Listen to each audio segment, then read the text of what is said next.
En primer lugar, mi sincero agradecimiento personal, político, institucional a los grupos parlamentarios con los que comparto este acto, al Grupo Parlamentario Mixto en la expresión de su voluntad de suscribir este documento y a las personas que desde la Consejería de Economía y Hacienda han contribuido también al trabajo y, por tanto, al éxito de esta empresa. El Estado de las Autonomías que creó la Constitución de 1978 ha sido, en mi opinión, uno de los principales instrumentos del avance del bienestar económico y social que,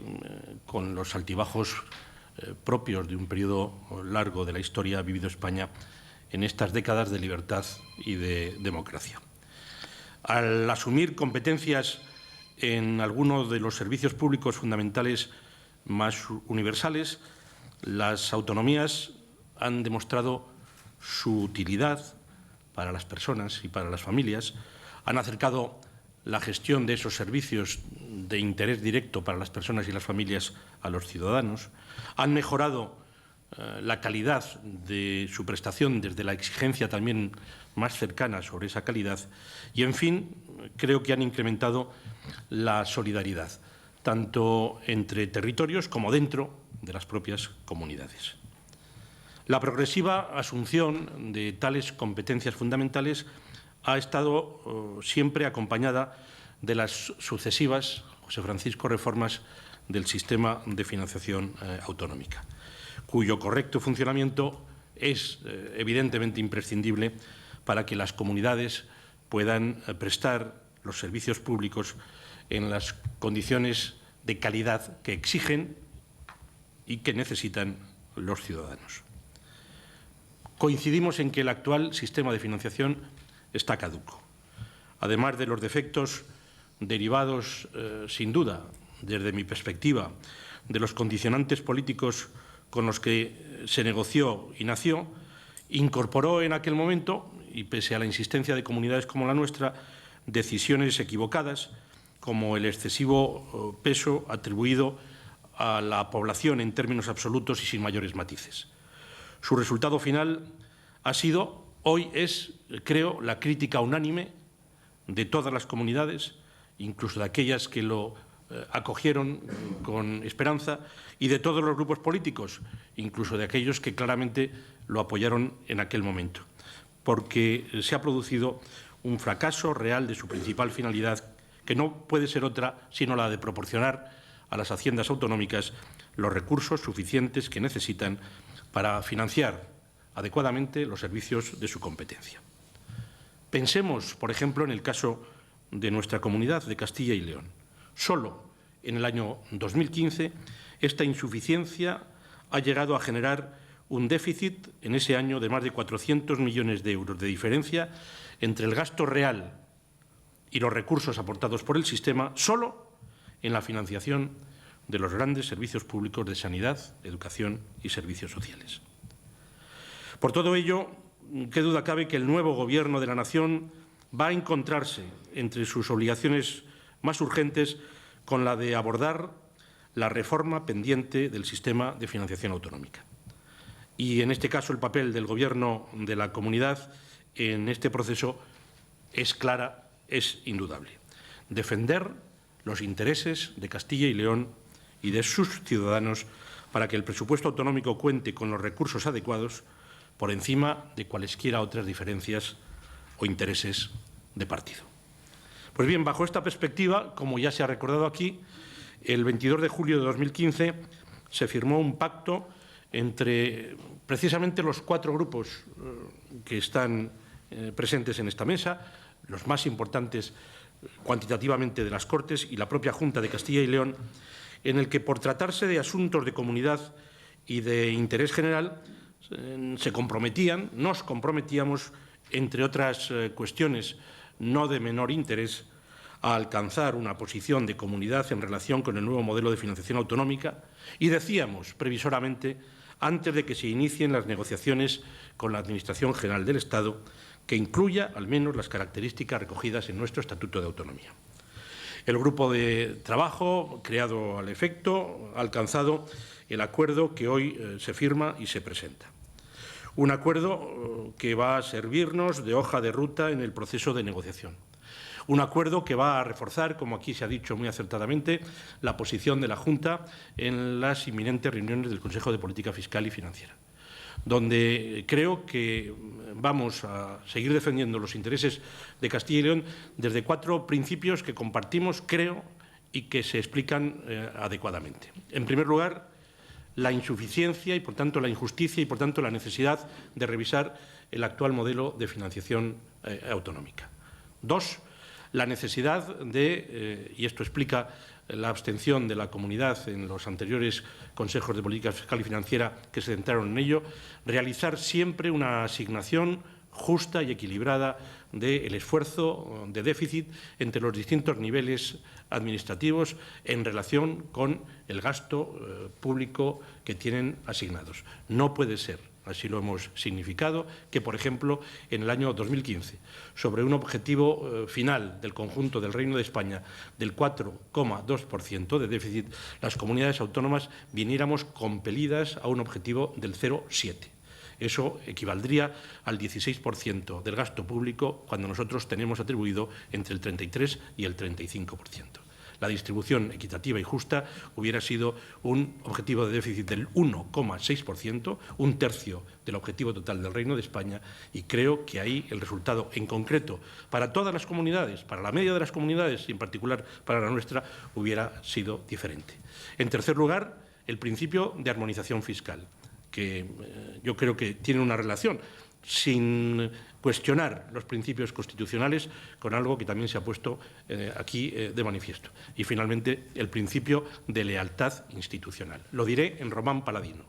Los enfermos de hepatitis C no son de peor condición en Castilla y León que en el conjunto de España. Hay que atenderles y por encima de esa atención no hay nada, ni siquiera el déficit público. Y los empleados públicos de la comunidad no son de peor condición que los empleados públicos de la Administración del Estado. Hay que atenderles si la Administración General del Estado impulsa ese tipo de medidas. Este acuerdo, además,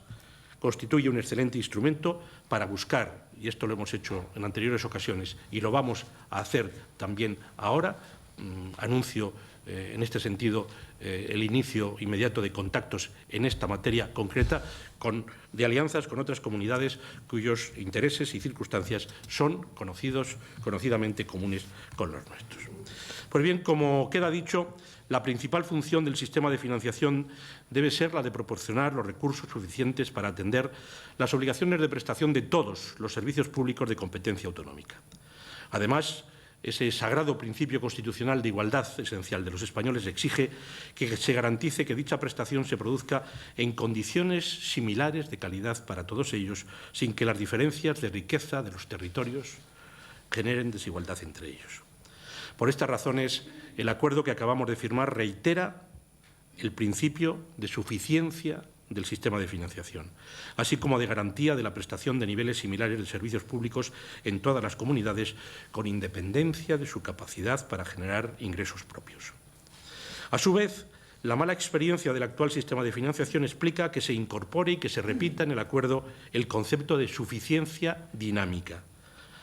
Este concepto implica que la suficiencia financiera se debe producir no solamente en el momento inicial del sistema, sino que se debe también mantener en todos y cada uno de los ejercicios en los cuales se aplique. En el marco de este principio de suficiencia, el acuerdo incorpora la definición de un catálogo de servicios común a todas las comunidades y exige que la financiación de los servicios incluidos en ese catálogo esté asegurada con los recursos del sistema. El sistema de financiación autonómica se aplica a 15 comunidades autónomas, todas menos las 2 de régimen foral. Entre esas comunidades es evidente que se dan importantes diferencias,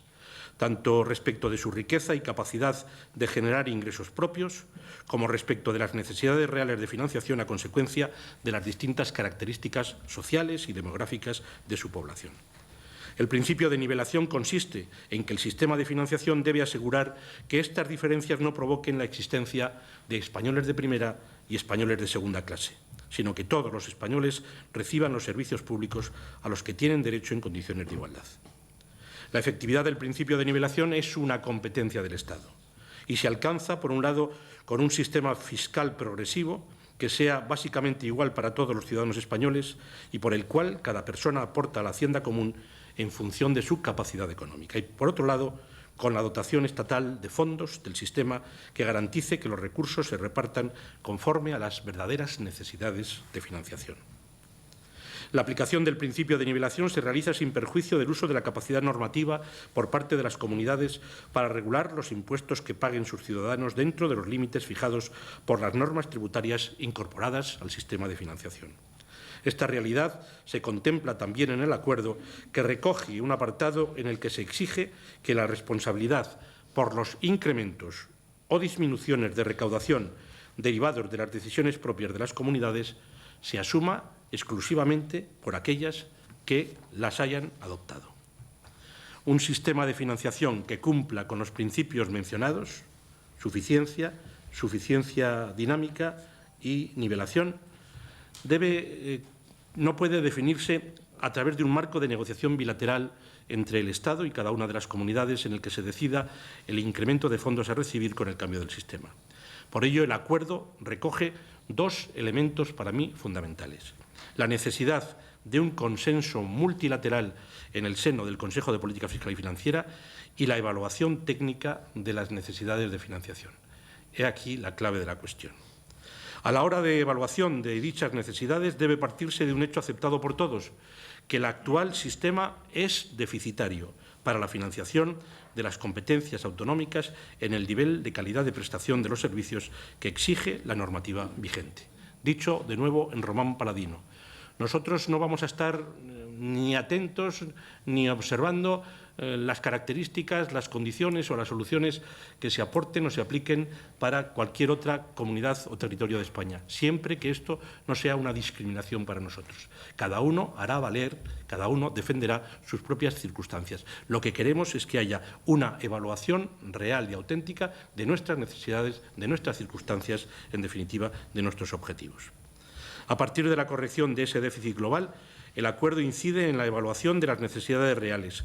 para lo cual es necesario otorgar mayor peso a variables sociodemográficas distintas de la población en términos absolutos. Ese avance de las sucesivas reformas del sistema de financiación hacia fórmulas capitativas nos preocupa y debemos buscar las alianzas para paralizarla. Entre esas circunstancias están las que se encuentran previstas en el Estatuto de Autonomía de Castilla y León: superficie, dispersión, baja densidad, envejecimiento de la población.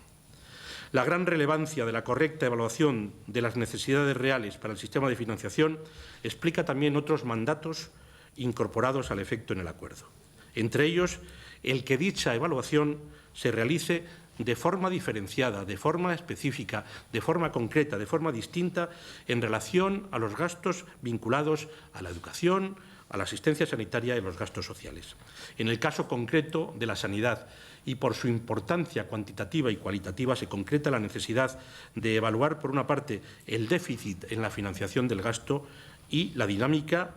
muchas veces exponencial, en el crecimiento del mismo, utilizando para ello el grupo ya creado, constituido en el seno del propio Consejo de Política Fiscal y Financiera. También se especifica, y esto es novedad respecto del anterior